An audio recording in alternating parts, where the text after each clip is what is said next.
ETFs by 3x the Bitcoin supply while exchange reserves fall to 7-year lows. All the while, we have the Fed dinosaurs jib-jabbering all week long. Let's do it. Bitcoin, crypto, morning tea. Hey. Good morning, everybody. My name's pianomattyb. That is Scaramucci's. This is your morning TA. A brief glimpse into the crypto markets where the sun's shining, where the winds blow. All the humble opinion of this piano. Zamboni, bring on the The FOMO index has inched down to 70 from yesterday's 72. Bitcoin dominance is 54.4%. 24-hour volume is 61 billion. The overall market cap 2.42 trillion. Give or take 100 million. Well, the weekend came with the usual laissez-faire malaise of a crab market.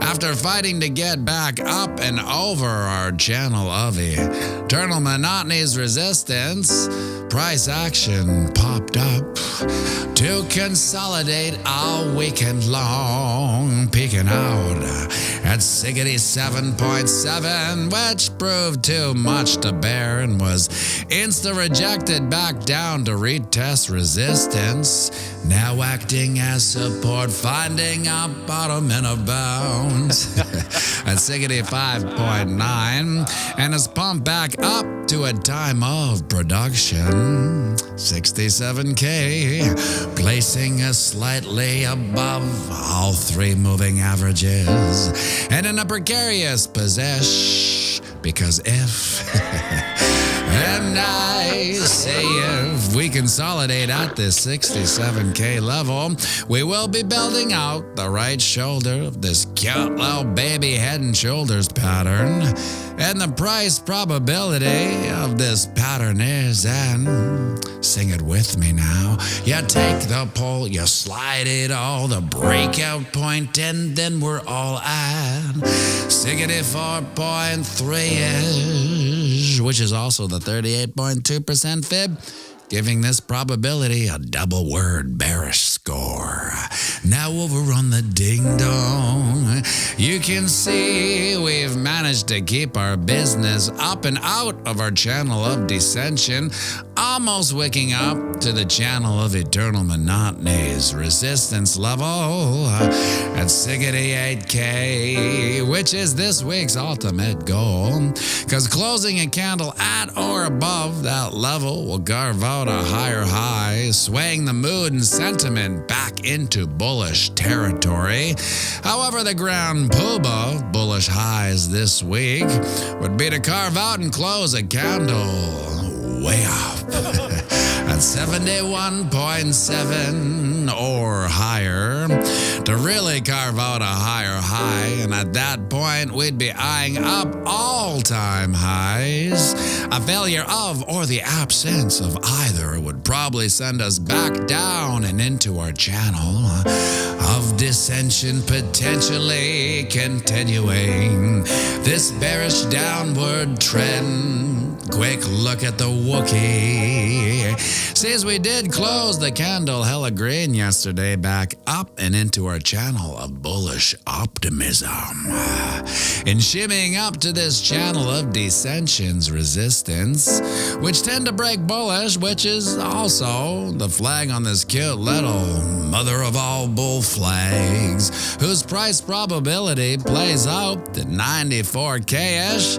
So the charts are looking pretty good, and the fundamentals seem to be leaning in our direction. So there's some decent stacks of optimism moving into this week. Are you as bullish as I am? Let me know in the comment section. Would you look at that? The sun's up. It's another beautiful day here on planet Earth, a day none of us are guaranteed. Yeah, we're lucky enough to have anyway, so get out there, knock 'em dead, and remember, we're playing the same game as our psychopathic elected leads. That's right, it's the long game. So zoom out and have a fantastic day. And we'll be going live right away, so grab yourself a coffee. Join me for a quick one, and by all means, sing it with me now. I'll run the banks of boom to spang, Bitcoin, crypto, morning tea. Hey, whoa, cha-cha-cha-ching.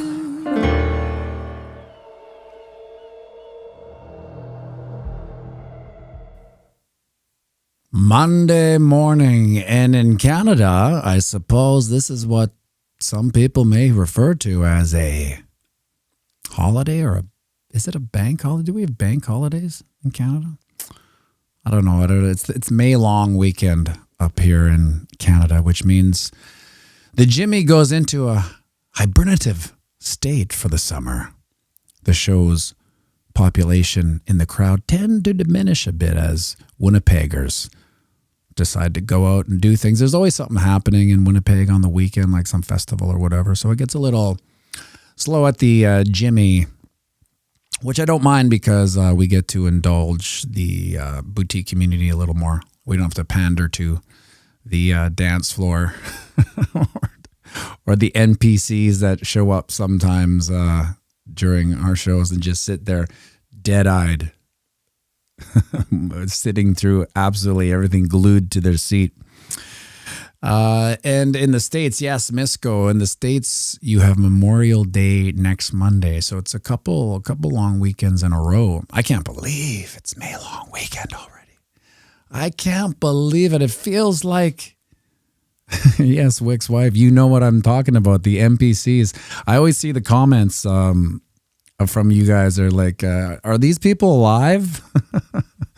It's so amazing. It's been Kyle and I will talk after the show and we'll be like, this is so bizarre, the people that come here. And don't get me wrong, there are a lot of good people that come out, but they pale in comparison to the NPCs that sit there. They're almost like, I feel like something happened around 2021, which changed people's social appetite for destruction, not in a good or bad way, just they lost the ability to, I don't know, have fun, I suppose. Johnny December, wonder if the Iranian president's death was just a bad decision, flying in bad weather, or an assassination, or just flying in an old 60s helicopter. Yeah, well, what a coincidence. Wouldn't you know, there's this book that I'm reading called 180, and it just highlights lies, that have occurred over this century. And they had a quote from, I can't remember who it was. I shared it with Fish yesterday. It was 10 days after 9/11, and someone had told someone in the Pentagon is like, oh, we're going to war with Iraq. And they're like, for how long? And they said, well, it's just not Iraq. And it's like, after that, we're going to Afghanistan, all the basic countries that were attacked, Muammar Gaddafi's Libya, Somalia. That was a professional wine drinkers got attacked. And it said, and we'll finally end with Iran. And it was so weird that I was kind of reading that, and the day that happens, it's so bizarre. So, it's crazy to see that happening, but it's not surprising. I mean, the thing is, it's surprising to people that aren't in this community and larger in this, the Bitcoin ecosphere because we understand how things work. You can't get this deep into macroeconomics and not understand that it is basically the head of the snake is as corrupt and as evil as, I don't know, you can. Sometimes I think the corruption and the darkness is beyond my scope of imagination. Like we have a limiter as good people to how much we can try to understand how dark or how evil or how corrupt a group or of people can get. We just have limiters. We can't get as far. Even our darkest ambitions to what these people could do, we have a limiter, and we're like, nah, they wouldn't go that far.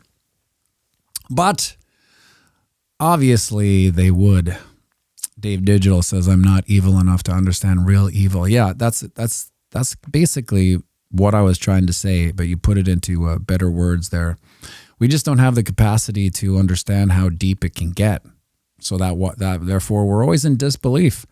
Oh, the Iranian president just happened to go down in a helicopter. Wow, why isn't that something? Who would have thought what horrible timing for him? He's in a lot of weird geopolitical strife now. I wonder what they're gonna do. Doug Yoder, deplete resources and incorporate our ideologies is the way of the empire. Yeah, there was a saying in this book too. The old school, like the old boys club, would joke around and they would say, time to sink a boat and start a war. And if you think about it, basically all these things, all these wars are always, a lot of them are from a sunken boat, which is like how many times, it just goes back to,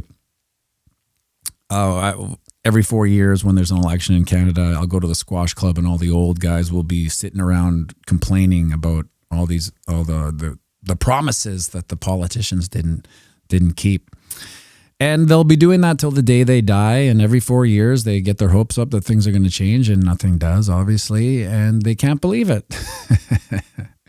So it's bizarre. I don't understand how people can cling to this idea of democracy. There is a halo over democracy and a promise of things that could come if it was implemented and executed in the most beautiful way, right? But at the end of the day, it's mob rule, and what did Mark Dice call it? Democracy is two wolves and a sheep debating about who's for dinner. And yeah, that's basically how it is now, And I was today, when I usually after this video I'll go up and I've been doing the old grounding. I'll walk out in the backyard with a cup of coffee and my bare feet and just walk around the earth. I'll try anything a couple times. And I was thinking that it was the Canadian holiday, and there was a weird. I had a twinge of disappointment because as I was growing up in my 20s, when I was touring in a band, wherever we would go, whether it was in the States or no matter how far we go, I always felt cool saying I was from Canada because it was such a unique place to live. There was a lot of beauty in it, and Canadians had an interesting stereotype around the world as kind of polite, and we were almost like white, polite Japanese people. We were just like, oh, sorry, oh, thank you, sorry, thank you, and then over the backdrop of such a beautiful country. But now I got to say, I'm almost embarrassed about how things have turned out here and how things are getting. It's getting to the point where I think it's awakening the lions, so to speak. Because what happens is that the strong people, from my days in the bar as a bar owner and a bartender, I always knew that fights would end when the lion finally came to the ring, so to speak. So you'd see these kerfuffles, and people starting to fight, and then you would see the big lions in the back of the room just with their arms crossed going, okay. And then finally they'd be like, all right. And the lions would step in and they would end it. And once the lions came in, all that ridiculousness will be over. So I feel as a culture, not only in Canada, but as a culture, a Western culture, I feel like the lions on the sidelines are starting to get towards the fighting ground. They're kind of collectively saying to themselves, "Oh, okay, enough is enough. We've been pretty nice and we've been pretty patient with what's going on. We're hoping that the best would come from this, but it turns out what's going on here can't be sustainable. So we're going to come back in and we're going to wipe the slate clean." And this, I'm not talking about political lines. I'm just talking about, the gen pop, the strong men and women that are waiting to, their silence was their compassion, just letting people do their thing, like, okay, well, try it out. I hope the best works out for you, knowing that it probably won't. And then now they're coming back. Hopefully. Dave Digital, grounding. We call that playing outside. Shoes were always optional. Grounding when I was young, being grounded was a bad thing. No TV, no toys, stay inside. Yeah, now Dave Digital, grounding, because here's an interesting thing, and all the parents will know this, is that being grounded really has very little effect because kids don't generally go out unless you take them out. Now, we all know, if anyone here are Gen Xers, we know that as soon as we could, we got out of the house. It's just scoffing down breakfast, usually the worst sugar bowl of garbage you can imagine, and then out the door. And so we were threatened by grounding. You can't leave this house. And that was like the worst thing that could happen to us. But now, because kids generally don't leave the house unless we as parents take them. I mean, Duke has a friend right across the street, but he's not always there. So he'll try a couple times a day to see if he's there. And then finally he'll get them, for better or for worse. I don't know what the parents are thinking. And then that's it. That's him going out. And the other time is like when I take him out, we have a school right behind us. So we'll go and we'll hit some golf balls. And it's not like he's dying to hit golf balls. So if I were to say, "You're grounded from hitting golf balls," he'd be like, "Okay, fine." Because generally they don't leave the house unless they're being taken somewhere, which is kind of sad. Because I was just talking with Duke's nanny, my mom, yesterday about how I'm almost a little bit sad that Duke won't have the same childhood as we did, because we had an amazing 80s, 90s growing up. Like we were the last of the free kids, I suppose. We had the absolute freedom of leaving the house and going out for 8 hours. Now, it sounds funny just saying that, because I couldn't imagine Duke out by himself for 8 hours. Now he's going to be 9 in a couple weeks. By the time I was 9, Saturdays I was out for 8 hours. Saturday morning, scoffed down the Honey Nut Cheerios. Gone. I was gone. Didn't even come back for lunch. No one really cared. There was no ability to get a hold of me anyway. So I was out at 8 hours, and I'd finally come home at around dinner time. That was amazing as a kid. And if some parent's kid left Saturday at 8 or 9 in the morning, didn't come home till 5, there'd be calls to the police. "Oh, my kid's missing. It's been 8 hours." And then the police go, "Oh my God, he hasn't been back in 8 hours. What are you, some sort of sick parent? You let your kid go out for 8 hours? We got to get child and family services at this house." And now, unfortunately, that's just not the way it is. So I don't know. For me, I just involve them in groups and sports. I feel like that's the only way that these kids will, get a social circle, or else an interesting thing they do, like his neighbor buddy that he goes over there and he comes over. What do they do when they get together? They sit beside each other and play a game. They're both playing on the same game, which I guess is cool. And I always forget that I also played video games as a little boy. Like I had ColecoVision. And maybe I had Atari for a bit, Atari and ColecoVision. And all I wanted to do was play video games. But it came a point where I'd rather go outside. And I feel that without the going outside ability, there's no upside to them. That was a long-winded talk about nothing to do with crypto. Here's the 4-hour chart, and this is what I was talking about with the baby Head and Shoulders.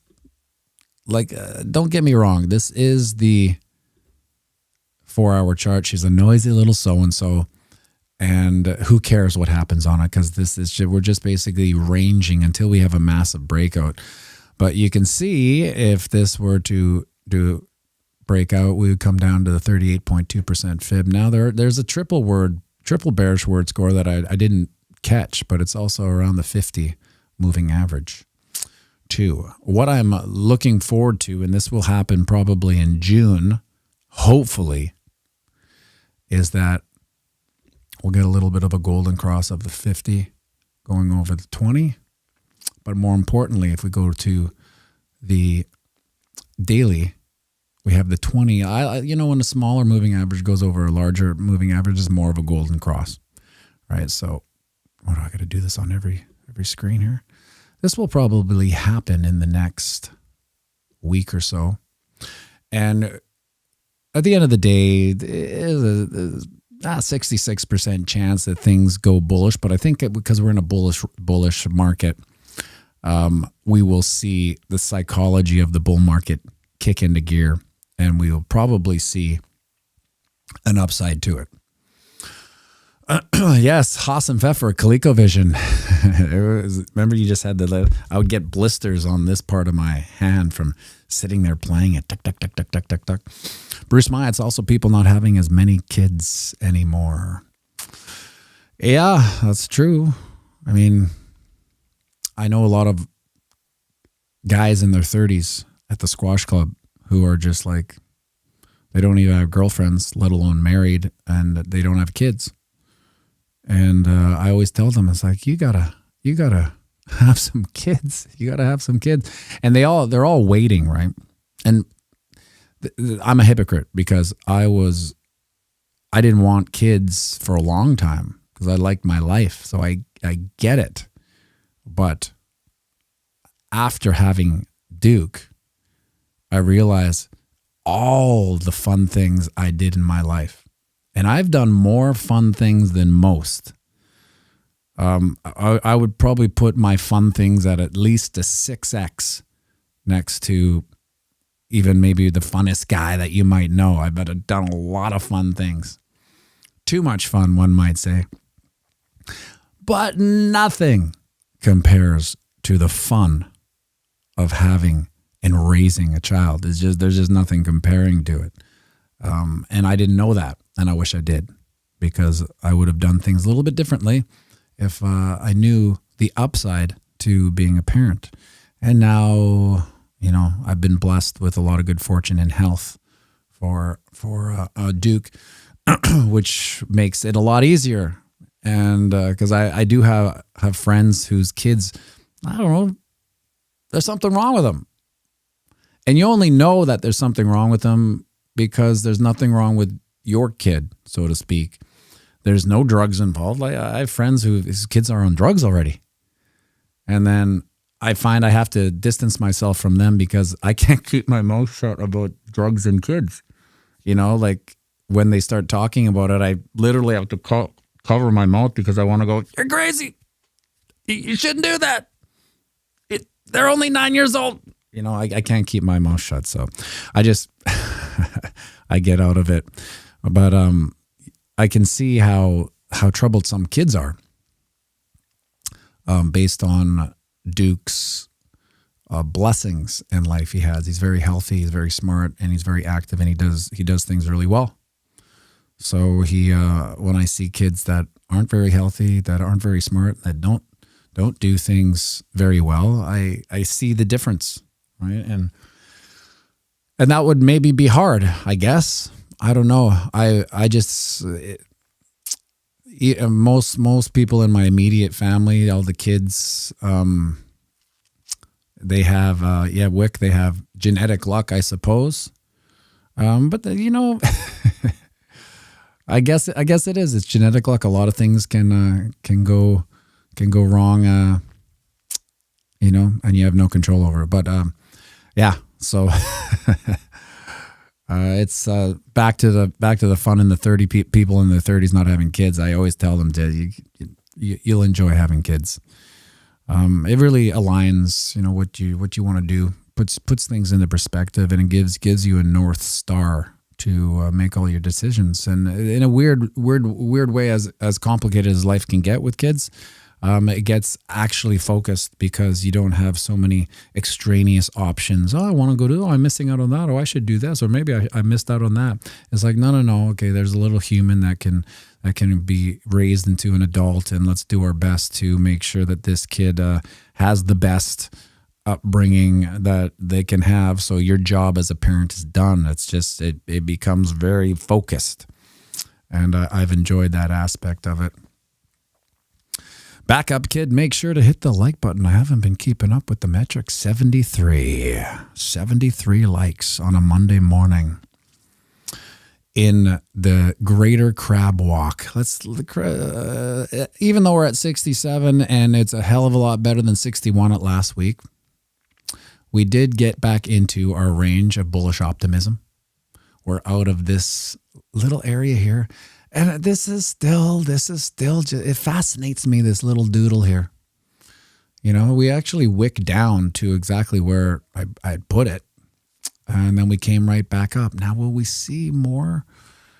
Have we done enough bouncing off the 38.2% fib?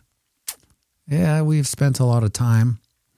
I do fear if we end up back at the 38.2% fib, we may break it.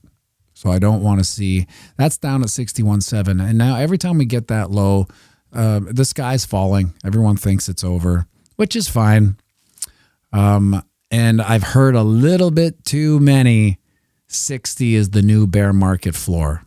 I don't like hearing that because there's really no basis for it other than strict regime of the cycle. And I get it. The cycle repeats itself, but it also breaks. And it is what it is until it breaks. So we broke it last time with going under 20K. Remember, that's 20K. That's the floor.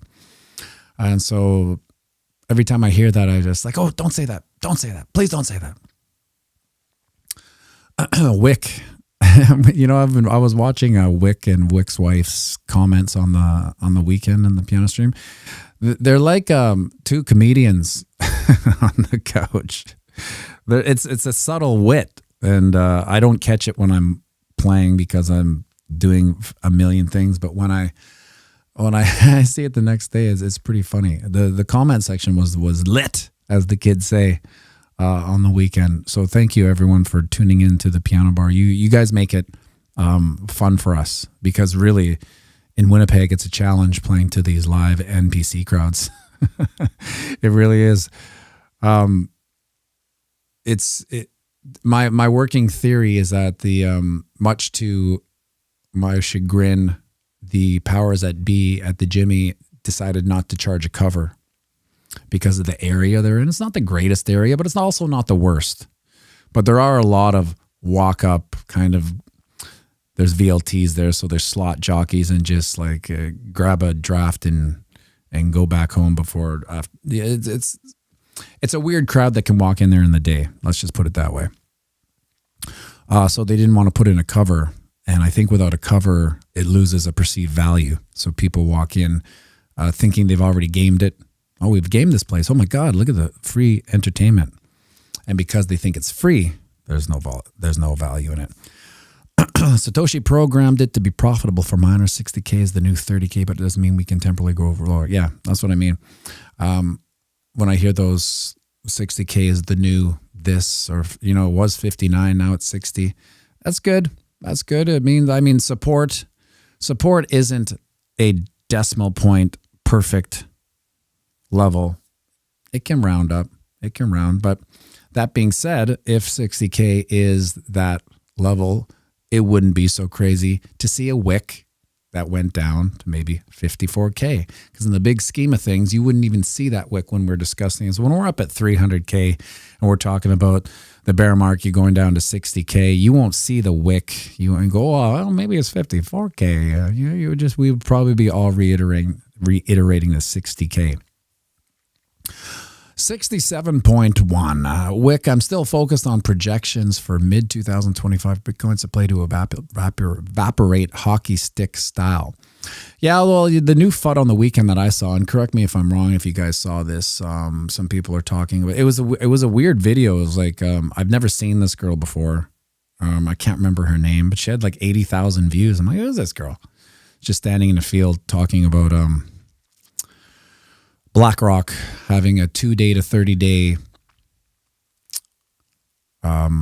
window to buy and sell without having to go one for one. Therein lies the manipulation. I mean, I don't know if it's true. I don't think, and she doesn't know if it's true. But if it is true, there is a slippery slope there for manipulation when you can just, it's almost like you can spoof the market up or down. Right, they can put in an order off chain for $100 million in Bitcoin and it doesn't show up. And then they get it and they haven't paid for it and they haven't one for one reinstituted in their ledger, so it doesn't really exist. They can put it back. So if that's the case, I see in the comments no one's seen that maybe, but maybe you have. If you haven't, you'll probably see it today. It'll be I think it'll be news. People will be talking about it if they haven't already. Maybe I'm so late to the game that this is like Thursday, Friday. I generally on the weekend I don't do a lot of crypto gazing. I try to stay out of the market because it's just I would literally look at the price every 5 minutes, right? And like I have all these stations at my house, right? I have this chair that I read in, and then I have the dining room table which has an iPad, and then I have the studio, and then I have a piano. Right, that I do work on as well, which has the price. So at all these stations, except for the reading station, I see the price, and it gets annoying because I mean, the price isn't going to change that much from minute to minute. Grayscale CEO or something resigned today. Did you see that? No, I didn't see that. Maybe that'll come up too. Abbott Grove 8 hours. I'd be gone all weekend at 9. Escalated driving around the neighborhood. Yeah. Well, we'll see. Anyhow, Duke is asleep because it is a holiday, so we're letting the little guy sleep in before he comes out. So he'll probably be back tomorrow. Back at school. Hates school. I don't blame him. It's like it's boring. Teachers are boring. They're mean too. Yeah, well. They're probably mean for a reason, but we might be taking them back into that private school next September. I feel like everything was nicer there. It was just the edges were more round. They're a little more dollar. And because I have no care for school, like I don't care what he does in there. I'd just rather him be around nicer people that he can be friends with. And the school he's in, there's a lot of people from far away, right? And so there's he doesn't really get any friends. He just goes to the school, they hang out, and then he comes back anyway. So at least with this private school, maybe there's a little more chance for hangouts. But who knows? Maybe they don't even like hanging out anymore. They just hang out online. And we think that's so weird as Gen Xers. Oh, why do they hang out online? That can't be fun. But it's the same thing. We don't understand. Maybe that's the new thing. Who knows? But thank you very much for tuning in, everybody. Thank you for the likes. Thank you for the shares over on Twitter. Much appreciated. That's really how the channel grows. Just sharing. Sharing is how this channel grows. So thank you very much for those shares. Alexandra Top G, have an amazing day. Much love all. Salt and Salt. Alexandra G Piano. We know we hang out there. Is that Duke? Duke! Or he's upstairs. He's playing the piano.